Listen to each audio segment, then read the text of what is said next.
पर्यावरण शिक्षा में आज हम पर्यावरण की आवश्यकता एवं पर्यावरण अध्ययन का महत्व जानेंगे।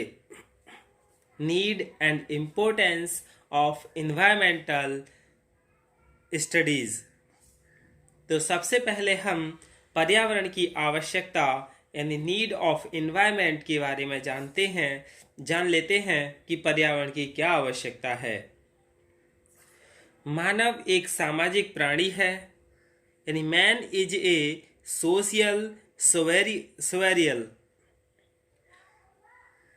जब मनुष्य एक सामाजिक प्राणी है तो फिर मनुष्य का परिवार एवं समाज से घनिष्ठ संबंध होता है।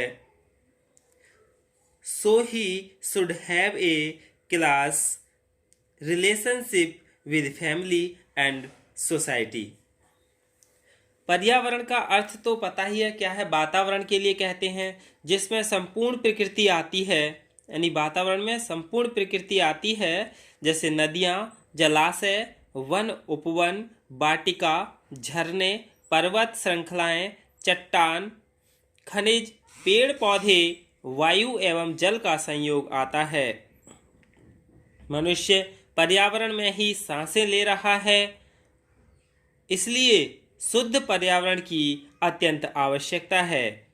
कक्षा में छात्र को विस्तृत पर्यावरण के बारे में ज्ञान नहीं कराया जाता है। अवलोकन, प्रयोजन एवं पर्यटन विज्ञान शिक्षण की ऐसी विधियां हैं जो उसे अपने चारों ओर के रहस्य के बारे में अवगत कराती रहती है।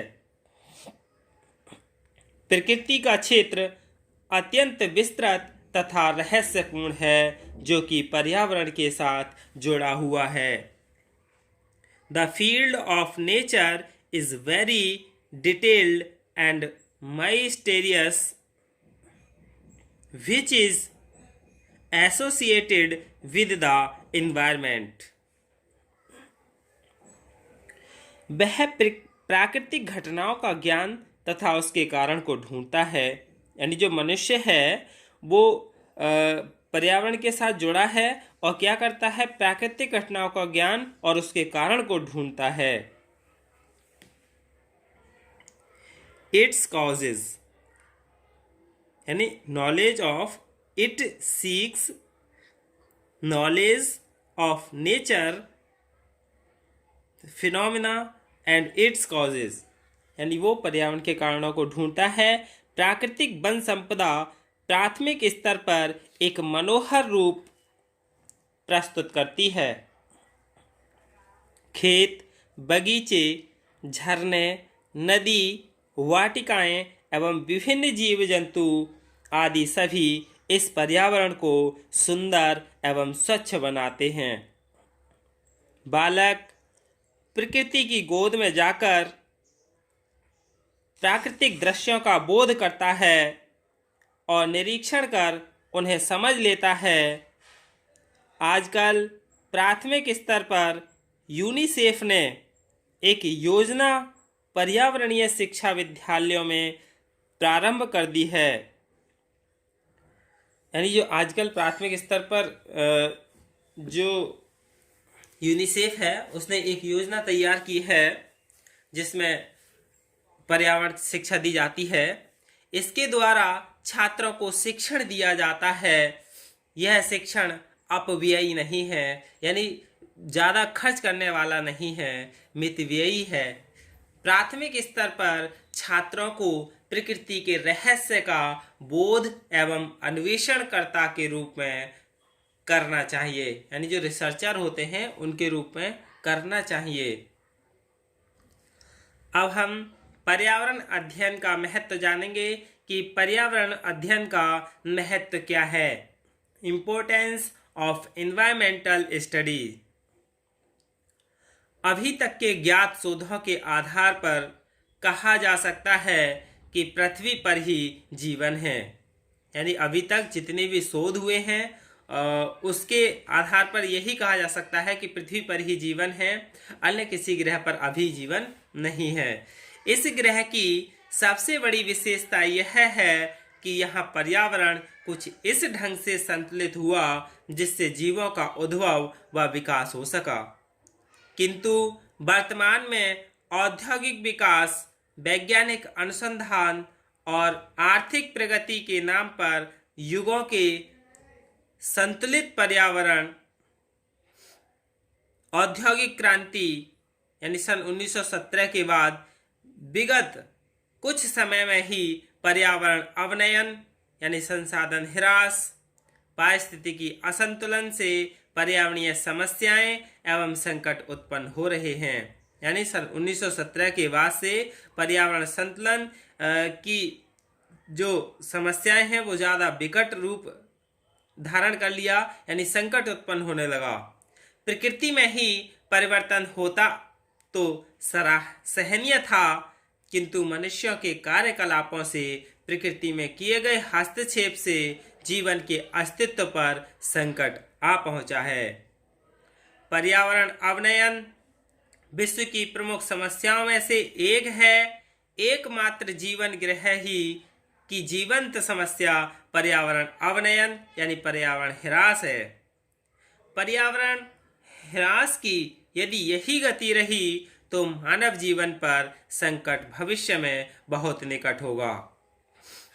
पर्यावरण का अध्ययन पारिस्थितिकी शास्त्र यानी इकोसिस्टम इकोलॉजी और भूगोल का मूल विषय रहा है।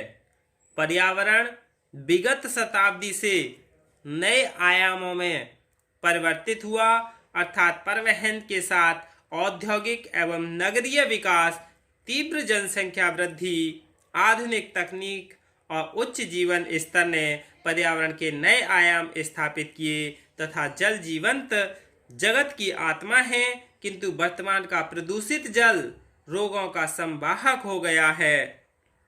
यानी इतना प्रदूषण हो गया है कि जल भी प्रदूषित है, जिससे रोग दिन प्रतिदिन नए से नए बढ़ते जा रहे हैं।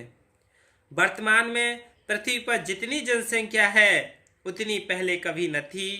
इस जनसंख्या की आवश्यकता की पूर्ति करने के लिए संसाधनों का शोषण और अधिक तेजी से हो रहा है। साथ ही अवांछित यानी अविघटनशील, अनुपयोगी, जहरीले पदार्थों का निःसरण भी हो रहा है, यानी प्रसारित किया जा रहा है, जिससे पुनर्चक्रीकरण में बाधा उत्पन्न हो रही है।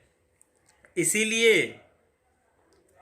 the need of environment studies for the study and diagnosis of the causes and side effects of the continuous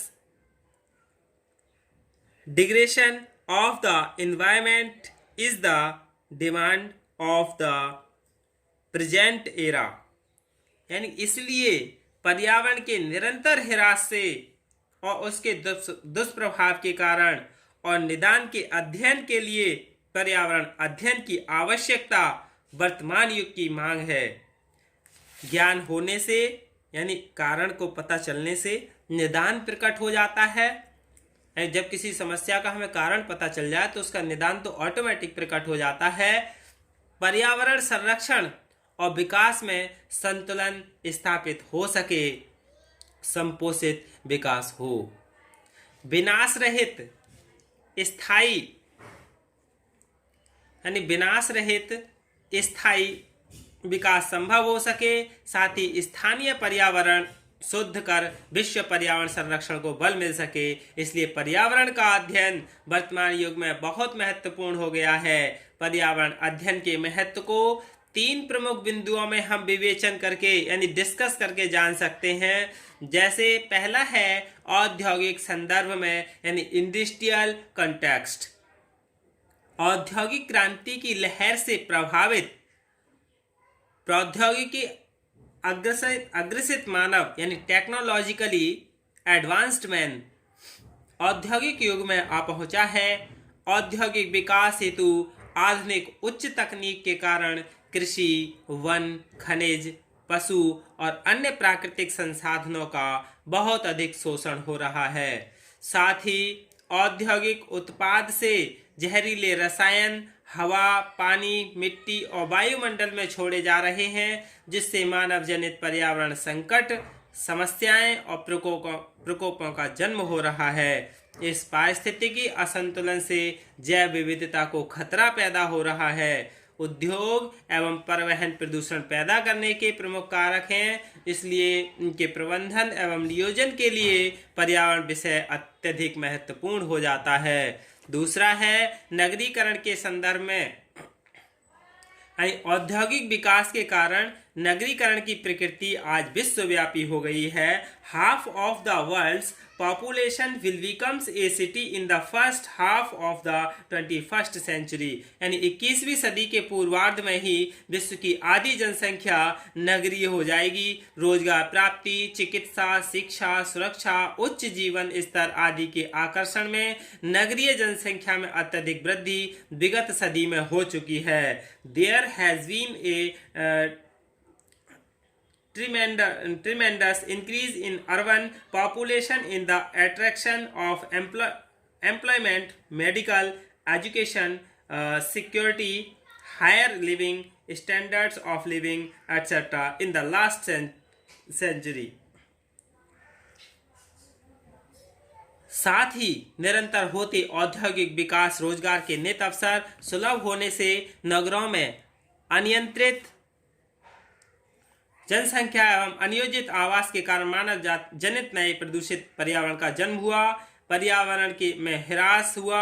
इससे पर्यावरण प्रभाव से प्रकृति के जो तत्व संरक्षण करते थे को प्रभावित हुए। तीसरा है तकनीकी विकास के संदर्भ में in the context of technological development प्रकृति भी पर्यावरण दूषित करती है, किंतु बहुत शीघ्र संतुलन बिठाकर उसे ठीक कर लेती है। किंतु तकनीकी विकसित कर मानव ने ही पर्यावरणीय समस्या पैदा की है। उस समस्या के समाधान के लिए मानव को ही सोचना चाहिए। जैव प्रौद्योगिकी यानी बायोटेक्नोलॉजिकल और भौतिकी, भौगोलिक नियोजन और पारिस्थितिकी कृषि इस दिशा में एक महत्वपूर्ण कदम है। निसंदेह उच्च तकनीक के कौशल से विश्व की पोषण क्षमता में अद्भुत वृद्धि हुई है, क्योंकि उतनी ही जमीन पहले थी, जनसंख्या कम थी, फिर भी उतना ही उत्पादन हो रहा था। और आज के समय में जनसंख्या बहुत है और फिर भी उत्पादन बहुत अधिक हो रहा है। तो इससे क्या निष्कर्ष निकलता है कि उच्च तकनीकी के कारण पोषण क्षमता में अद्भुत वृद्धि हुई है। पृथ्वी पर मानव का निवास विगत 10 लाख वर्षों से है, परंतु जनसंख्या में जितनी वृद्धि 10 लाख में बढ़ोतरी की, मृत्यु दर घटी, स्थिर जन्म दर के कारण जनसंख्या में वृद्धि हुई। इसलिए प्रबंधन और नियोजन क्षेत्रीय पारिस्थितिकी के अनुसार ही होना चाहिए, जिससे कि पर्यावरण सुरक्षित और संरक्षित रह सके। यही क्या है पर्यावरण अध्ययन का महत्व है। इसीलिए पर्यावरण प्रत्येक कक्षा में लागू किया गया है। धन्यवाद।